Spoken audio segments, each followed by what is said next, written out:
Olá, estudantes da segunda série. Neste vídeo vamos falar sobre circunferência trigonométrica, ideias sobre o seno. Acompanhe comigo. Nós temos aqui as relações trigonométricas que já são conhecidas por nós. Então, onde a gente faz a relação do seno, cosseno e tangente, usando o cateto oposto, cateto adjacente com a hipotenusa. Então, os conceitos das razões trigonométricas estudadas no triângulo retângulo, agora elas vão ser ampliadas aí para a gente na circunferência trigonométrica. Então, acompanhe aqui, seno de um arco.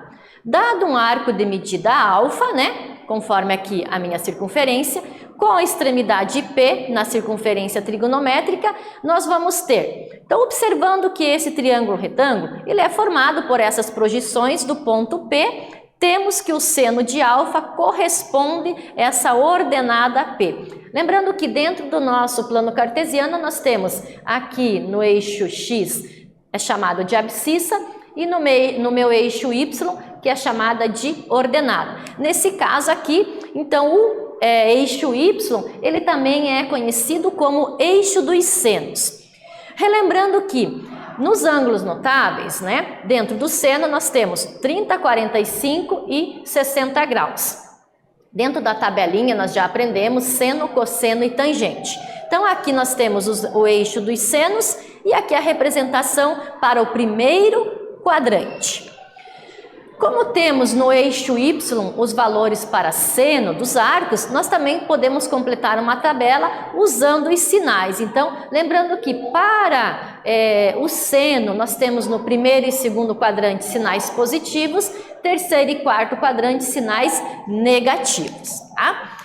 Quando fazemos a redução ao primeiro quadrante, nós podemos encontrar os valores do seno para os arcos dos demais quadrantes. Então, através da simetria. Então, aqui nós temos a representação, então, do nosso círculo trigonométrico com tanto em ângulos, em graus, né, de 0 a 360 e também em radianos. Lembrando que a volta toda é 2π. E lembrando também que o π vale 180. Então aqui nós vamos ter essas reduções de acordo com o valor do nosso ângulo, que é o alfa, certo?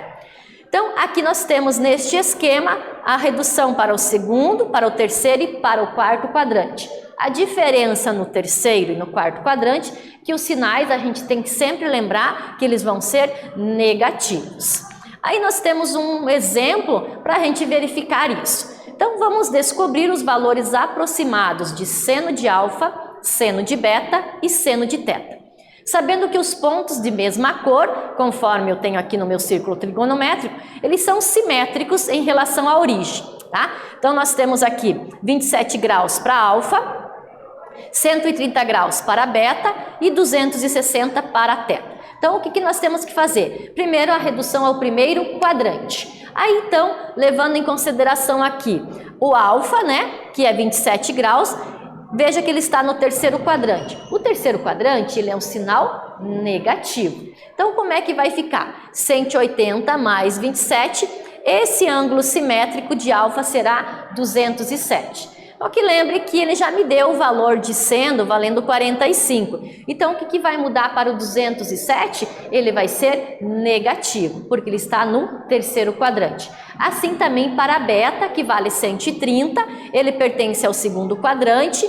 Então, mas o meu beta, né, ele está no quarto quadrante. Então, eu vou fazer a relação 360 menos 50 vai ser 310. Lembrando que os 50 graus ele também me deu no exercício e nós vamos ter então negativo porque ele está no no quarto quadrante. E para finalizar o teta, da mesma forma, olha onde está o teta, 260 graus.